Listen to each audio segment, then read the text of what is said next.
Allez, c'est parti pour l'histoire du soir. Bonsoir. Bon, cette histoire, c'est une petite histoire. Cette histoire, on l'aime bien en fait. Enfin, on l'aime bien.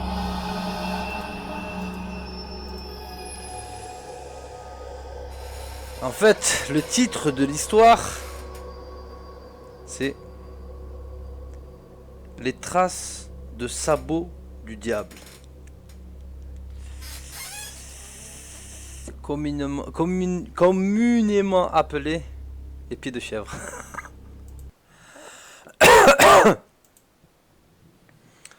Donc là, je vais vous narrer l'histoire.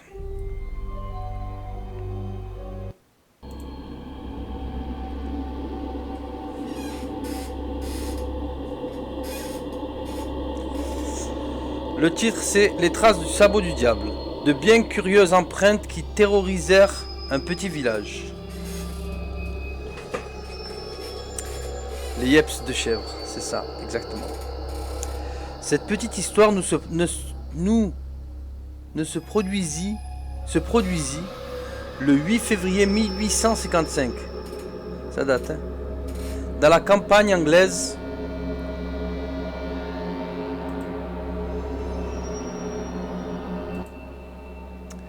Ce jour est resté gravé dans la mémoire des habitants de nombreux petits villages de la région du Devon. Bien qu'aucune preuve concrète soit restée visible de cet événement, il y a eu plusieurs témoins, ce qui donne une bonne crédibilité à l'histoire. Les marques de sabots du diable doivent leur nom aux villageois stupéfaits qui les ont vus apparaître du jour au lendemain aux alentours de leur village. Ce matin-là, ils découvrirent dans la neige d'innombrables empreintes mystérieuses. L'énigmatique piste faisait le tour de 18 villages et se retrouvait sur plus de 160 km. Ce qui rendait la piste vraiment mystérieuse, c'est que les traces de sabots étaient alignées en ligne droite, comme si la créature qui les avait laissées derrière elle n'avait qu'une patte, ou marchait en bondissant sur un seul pied. Les traces faisaient 7 cm de largeur et 10 cm de longueur. Les empreintes se répétaient à intervalles réguliers et n'avaient laissé aucun résidu de neige aux alentours, comme si la neige avait été enlevée ou avait fondu.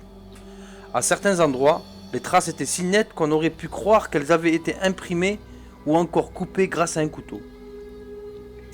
Accompagnés de leurs chiens et de leurs armes, certains villageois décidèrent donc d'enquêter sur ce phénomène. Mais ce qu'ils trouvèrent ne fera que renforcer davantage le mystère. Ils sillonnaient la campagne en tous sens, visitant les fermes, reliant les villages de Bicton,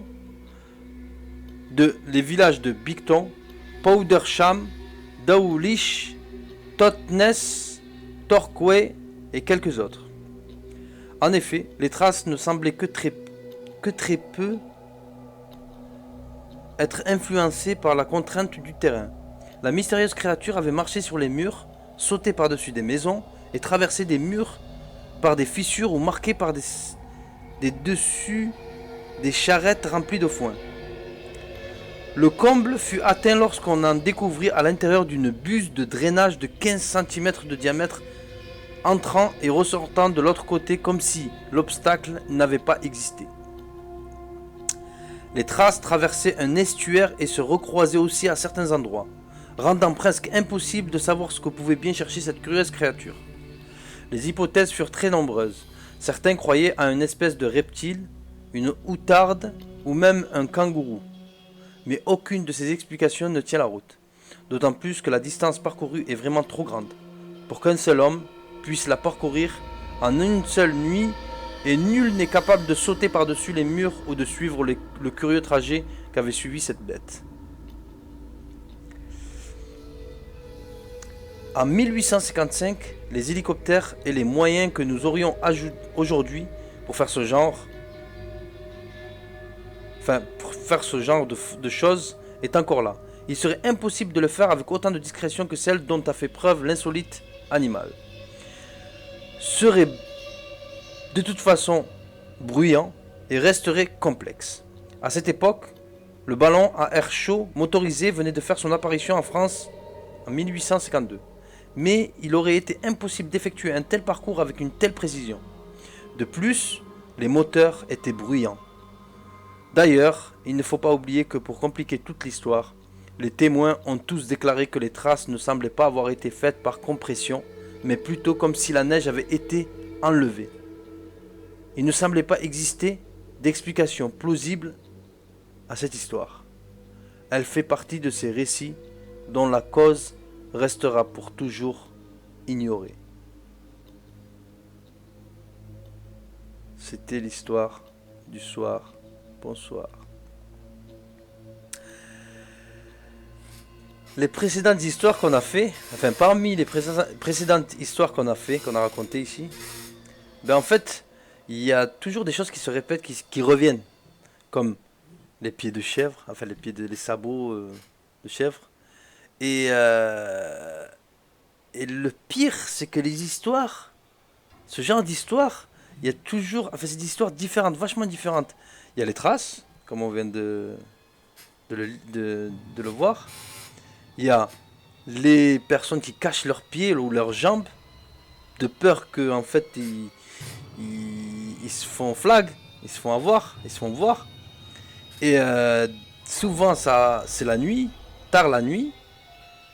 Et il y a pas mal d'histoires, il y a au moins 2 ou 3 histoires qu'on a fait et qui se reportent à des pieds de chèvre ou des sabots d'animaux. Et voilà, c'était l'histoire du soir, bonsoir. Thug Life.